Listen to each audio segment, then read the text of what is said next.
নমস্কাৰ মই মজিদ বন্ধুসকল পুলকতে চাওক আজি 9টা গুৰুত্বপূৰ্ণ খবৰ। প্ৰথমটো খবৰ, আজিৰ পৰা আৰম্ভ পবিত্ৰ ৰমজান মাহ আৰু আজি হৈছে ৰমজানৰ প্ৰথমটো ৰোজা।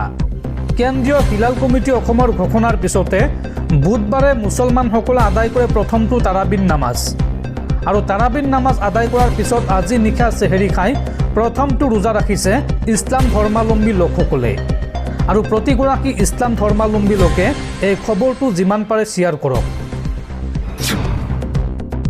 পৰৱৰ্তী খবৰ, ৰাজ্যৰ বিধানসভা নিৰ্বাচনক লৈ ডাঙৰ খবৰ। অতি শীঘ্ৰে ঘোষণা কৰা হ'ব বিধানসভা নিৰ্বাচনৰ দিন। অসম ভ্ৰমণৰ মাজতে দেশৰ নিৰ্বাচন আয়োগৰ সংবাদমেল আৰু সংবাদমেল পাতি ৰাজ্যবাসীক উদ্দেশ্যি কেইবাটাও বৃহৎ ঘোষণা কৰিছে কেন্দ্ৰীয় নিৰ্বাচন আয়োগে। নিৰ্বাচন আয়োগে কি কৈছে চাওঁ আহক। আগন্তুক নিৰ্বাচনত সকলো ভোটাৰক ভোট দিবলৈ আহ্বান নিৰ্বাচন আয়োগৰ আৰু অযোগ্য ভোটাৰৰ নাম কৰ্তন কৰিবলৈ অসমত হৈছিল এছাৰ। এইবাৰ নিৰ্বাচনত অসমত থাকিব সৰ্বমুঠ ৩১,৪৮৬টা ভোটকেন্দ্ৰ। গাঁও অঞ্চলত থাকিব ২৭,৭১১টা ভোটকেন্দ্ৰ আৰু নগৰ অঞ্চলত থাকিব ৩,৭৭৫টা ভোটকেন্দ্ৰ। মহিলাই পৰিচালনা কৰিব ৩,৭১৬টা ভোটকেন্দ্ৰ আৰু একোটা ভোটকেন্দ্ৰত নাথাকিব ১২০০ৰ অধিক ভোটাৰ। ভোটকেন্দ্ৰত খোৱা পানীকে ধৰি থাকিব সকলো ব্যৱস্থা আৰু দিব্যাংগৰ বাবে ভূমি মহলাত থাকিব ভোটকেন্দ্ৰ আৰু ৰাজ্যৰ যি সংস্কৃতি বিহুৰ প্ৰতি লক্ষ্য ৰাখি নিৰ্বাচনৰ দিন ঘোষণা কৰিব কেন্দ্ৰীয় নিৰ্বাচনী আয়োগে। সংবাদমেল পাতি এইসমূহ তথ্য জনাইছে নিৰ্বাচন আয়োগে। পৰৱৰ্তী খবৰ, জামিন লাভ কৰিলে বিতৰ্কিত শিখা শৰ্মাই। জুবিন গাৰ্গক লৈ ফেচবুকত আপত্তিজনক পোষ্ট দিয়া শিখা শৰ্মাৰ জামিন মঞ্জুৰ। জিলা সত্ৰ ন্যায়াধীশে মঞ্জুৰ কৰিলে শিখা শৰ্মাৰ জামিন। দৰ্শকসকল আৰু বহুতো গুৰুত্বপূৰ্ণ খবৰ আছে। তাৰ আগতে আপোনাক জনাওঁ যে যদি আপুনি এতিয়ালৈকে এইটো ভিডিঅ'ত লাইক কৰা নাই তেন্তে এতিয়াই ভিডিঅ'টোত লাইক কৰি দিয়ক আৰু এনেকুৱা ধৰণৰ ভিডিঅ'সমূহ নিতৌ চাবলৈ চেনেলটো ছাবস্ক্ৰাইব কৰি কাষত থকা বেল আইকনটো প্ৰেছ কৰি ৰাখক। পৰৱৰ্তী খবৰ, অহা ২৫ তাৰিখৰ পৰা BTC-বাসীয়ে লাভ কৰিব মাটিৰ পট্টা। ওদালগুৰি জিলাৰ পৰা আৰম্ভ হ'ব মাটিৰ পট্টা বিতৰণৰ কাম। এই বৃহৎ ঘোষণা BTC চিফ হাগ্ৰামা মহিলাৰীৰ। অহা ২৫ তাৰিখৰ পৰা BTC-বাসীয়ে লাভ কৰিব মাটিৰ পট্টা। BTC-বাসীৰ বাবে বৃহৎ ঘোষণা হাগ্ৰামা মহিলাৰীৰ। নিৰ্বাচনৰ পূৰ্বে দিয়া প্ৰতিশ্ৰুতি এটা এটাকৈ পালন কৰিব BTC চৰকাৰে। ওদালগুৰি জিলাৰ পৰা আৰম্ভ হ'ব মাটিৰ পট্টা বিতৰণৰ কাম। গোসাইগাঁৱৰ পৰা আৰম্ভ হ'ব গণ সমাৱেশ কাৰ্যসূচী। বিধানসভা নিৰ্বাচনৰ বাবে সম্পূৰ্ণ প্ৰস্তুত BPF দল আৰু ২৬ৰ বিধানসভা নিৰ্বাচনত BPF দলে ১৫টাকৈ সমষ্টিত প্ৰাৰ্থিত্ব প্ৰদান কৰিব। এই ঘোষণা BTC চিফ হাগ্ৰামা মহিলাৰীৰ। পৰৱৰ্তী খবৰ, ভূপেন বৰাৰ পাছত এইবাৰ বিজেপিত যোগদান কৰিব দেৱব্ৰত শইকীয়াই। বিজেপিৰ সৈতে এই সন্দৰ্ভত যোগাযোগত আছে বিৰোধী দলপতি দেৱব্ৰত শইকীয়া। ৰাজ্যসভাৰ টিকট নিশ্চিত হ'লেই যোগ দিব বিজেপিত। ভূপেন বৰাৰ ঘৰতে এই সন্দৰ্ভত গৌৰৱ গগৈক সকীয়াই দিছিল দেৱব্ৰত শইকীয়াই। পৰৱৰ্তী খবৰ, পুনৰ দুষ্কৃতিকাৰীৰ লক্ষ্য আম আদমি পাৰ্টিৰ নেতা। বিবাহ অনুষ্ঠানত আপ নেতা তথা গাঁও প্ৰধানক নিচে ওচৰৰ পৰা গুলীয়াই হত্যা দুৰ্বৃত্তৰ। বাইকত অহা দুৰ্বৃত্তৰ হাতত নিহত হয় গাঁও প্ৰধান হৰপিন্দৰ সিং। পাঞ্জাৱৰ টাৰ্ণ জিলাত এটা বিবাহ অনুষ্ঠানত অংশ ল'বলৈ গৈছিল থাতিয়ান মেহতা গাঁৱৰ গাঁও প্ৰধান হৰপিন্দৰে আৰু সেই ঠাইতে গুলীয়াই হত্যা কৰে হৰপিন্দৰ সিঙক। পৰৱৰ্তী খবৰ, আধাৰ কাৰ্ডক লৈ জৰুৰী খবৰ। সলনি হ'ব আপোনাৰ পৰিচয় পত্ৰৰ ৰূপ। আধাৰ কাৰ্ডক লৈ বৃহৎ ঘোষণা UIDAIৰ। আধাৰ কাৰ্ডক লৈ দেশজুৰি এক ব্যাপক চৰ্চা আৰম্ভ হৈছে আৰু জানিব পৰা মতে ভাৰতীয় বিশিষ্ট পৰিচয় প্ৰাধিকৰণ চমুকৈ UIDAIয়ে আধাৰ কাৰ্ডৰ বৰ্তমানৰ গাঁথনিটোৰ এক আমূল পৰিৱৰ্তন কৰাৰ পৰিকল্পনা কৰিছে। শেহতীয়াকৈ নতুন আধাৰ এপ মুকলি কৰাৰ পিছত এতিয়া আধাৰ কাৰ্ডখনৰ ডিজাইন সলনি কৰাৰ কথা চিন্তা চৰ্চা কৰা হৈছে। খবৰ অনুসৰি ভৱিষ্যতৰ নতুন আধাৰ কাৰ্ডত নাগৰিকৰ নাম ঠিকনা জন্মৰ তাৰিখ বা সেই বিশেষ 12 অংকৰ আধাৰ নম্বৰটো হয়তো আধাৰ কাৰ্ডৰ ওপৰত দৃশ্যমান হৈ নাথাকিব। ইয়াৰ পৰিৱৰ্তে ব্যক্তিজনৰ ফটোখনকহে মূল গুৰুত্ব প্ৰদান কৰা হ'ব আৰু সকলো ব্যক্তিগত তথ্য এটা বিশেষ QR কোডৰ ভিতৰত লুকুৱাই ৰখা হ'ব। এই নতুন পদ্ধতিৰ ফলত সাধাৰণ ৰাইজৰ বিপদ হ'বনে নিৰাপত্তা বৃদ্ধি পাব সেই লৈ এতিয়া জনসাধাৰণৰ মাজত কৌতূহলৰ সৃষ্টি হৈছে। UIDAIৰ সূত্ৰৰ মতে আধাৰৰ এই নতুন ডিজাইনত নাগৰিকৰ ব্যক্তিগত তথ্যসমূহ বাহ্যিকভাৱে প্ৰকাশ নকৰি কেৱল এটা আধুনিক QR কোডৰ জৰিয়তেহে উপলব্ধ কৰা হ'ব।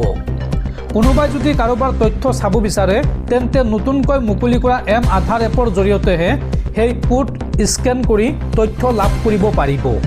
এই সমগ্ৰ প্ৰক্ৰিয়াটোত এটা আধুনিক স্পৰ্শ থকাৰ লগতে তথ্যৰ গোপনীয়তা ৰক্ষাৰ ওপৰত বিশেষ গুৰুত্ব দিয়া হৈছে।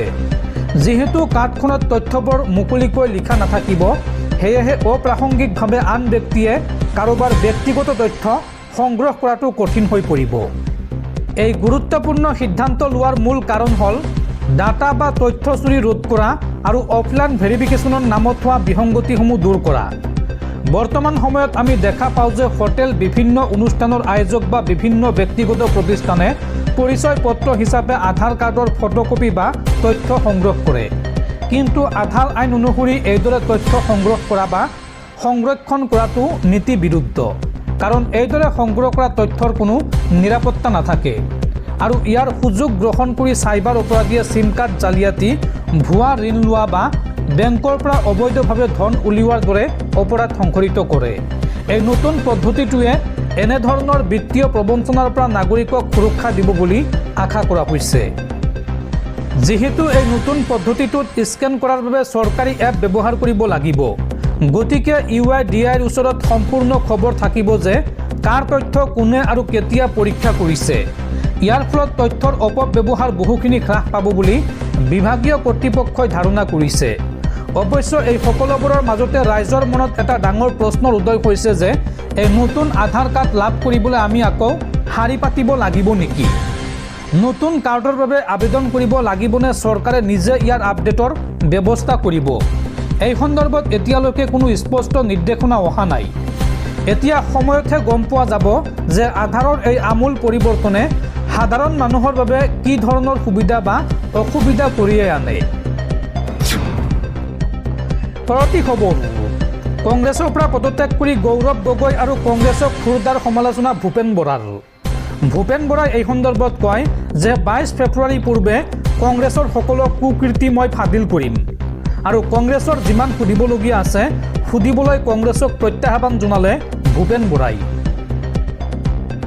গৌৰৱ গগৈ আৰু কংগ্ৰেছৰ বিৰুদ্ধে পুনৰ ভূপেন বৰাৰ বিস্ফোৰণ। 22 তাৰিখৰ পুৱালৈকে কংগ্ৰেছে যিমান কৈ শেষ কৰিলে মই ভাল পাম, এই মন্তব্য ভূপেন বৰাৰ।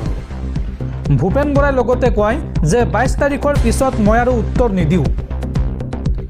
গৌৰৱ গগৈৰ কাৰণে মই কেতিয়াও একো নহয়েই। যদি মই কিবা হ'লোহেঁতেন তেতিয়াহ'লে তেওঁ মোৰ ওচৰত ক্ষমা খুজিবলগীয়া নহ'লহেঁতেন। কংগ্ৰেছত এজন শিক্ষকৰ সন্তানৰ কোনো মূল্য নাই। 22 ফেব্ৰুৱাৰী পূৰ্বে কংগ্ৰেছৰ বিষয়ে সকলো কথা কৈ যাম বুলি বিস্ফোৰণ ভূপেন বৰাৰ। পৰৱৰ্তী খবৰ, পবিত্ৰ ৰমজানৰ সময়তে ৰাজ্যৰ লাখ লাখ মুছলমান লোকলৈ জৰুৰী খবৰ। বৃদ্ধি হ'ব লাগে মছজিদৰ ইমাম আৰু মাদ্ৰাছাৰ শিক্ষকৰ দৰমহা। পবিত্ৰ ৰমজানৰ প্ৰাকক্ষণত মছজিদৰ ইমাম আৰু মাদ্ৰাছাৰ শিক্ষকৰ দৰমহা বৃদ্ধিৰ পোষকতাৰে বিশেষ আহ্বান উলেমা কাউন্সিলৰ। পবিত্ৰ ৰমজানৰ প্ৰাকক্ষণত মছজিদৰ ইমামৰ দৰমহা বৃদ্ধিৰ আহ্বান। ইমামৰ লগতে মাদ্ৰাছাৰ শিক্ষকৰ দৰমহা বৃদ্ধিৰ পোষকতা। উলেমা কাউন্সিলে ৰাজ্যৰ সমূহ মুছলমানক সংবাদমেল যোগে বিশেষ আহ্বান জনালে। ইমাম আৰু মাদ্ৰাছাৰ শিক্ষকৰ পৰিয়াল আছে। ইমামৰ দৰমহা 10,000ৰ পৰা 15,000 টকা কৰিব লাগে আৰু মাদ্ৰাছাৰ শিক্ষকৰ দৰমহা 15,000ৰ পৰা 20,000 টকা কৰিব লাগে। তেওঁলোকৰ আৰ্থিক অৱস্থা বেয়া হোৱাৰ বাবে সন্তানক ভাল শিক্ষা দিব নোৱাৰে আৰু পবিত্ৰ ৰমজানৰ প্ৰাকক্ষণত মছজিদৰ ইমামৰ দৰমহা বৃদ্ধিৰ আহ্বান উলেমা কাউন্সিলৰ।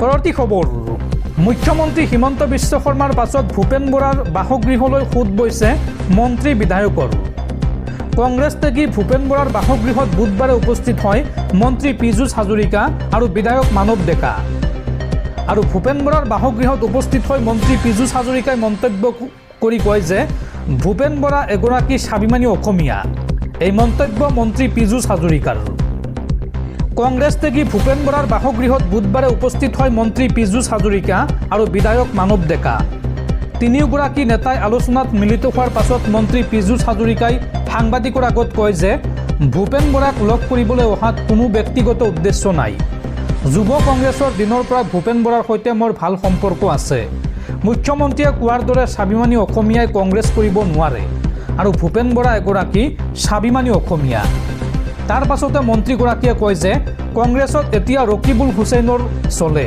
ৰকিবুল হুছেইনে কোৱাৰ দৰে কাম কৰে গৌৰৱ গগৈয়ে কংগ্ৰেছক ভালপোৱা মানুহবোৰক কংগ্ৰেছৰ পৰা জোৰ কৰি আঁতৰাই দিয়া হৈছে 58জন বিধায়কৰ সমৰ্থন লৈ যোৱাৰ সময়তো হিমন্ত বিশ্ব শৰ্মাক মুখ্যমন্ত্ৰী পতা নাছিল কংগ্ৰেছ দলত বলপূৰ্বকভাৱে কামবোৰ কৰা হয় সেই সময়ত হিমন্ত বিশ্ব শৰ্মাক মুখ্যমন্ত্ৰী নাপাতিবলৈ জমিয়তৰ নেতাসকলে কেন্দ্ৰীয় নেতৃত্বলৈ চিঠি লিখিছিল ইফালে ভূপেন বৰাক সাক্ষাৎ কৰাৰ পাছত বিধায়ক মানৱ ডেকাই কয় যে অসমীয়াৰ স্বাৰ্থত ভূপেন বৰাই এই সিদ্ধান্ত গ্ৰহণ কৰিছে ব্যক্তিগত লাভালাভৰ সিদ্ধান্ত হোৱা হ'লে ভূপেন বৰাই 10 বছৰ আগতে বিজেপিত যোগদান কৰিলেহেঁতেন ভূপেন বৰাই পদত্যাগ কৰাৰ লগে লগেই উত্তৰ অসম আৰু উজনি অসমত বিজেপিৰ শক্তি বৃদ্ধি পাইছে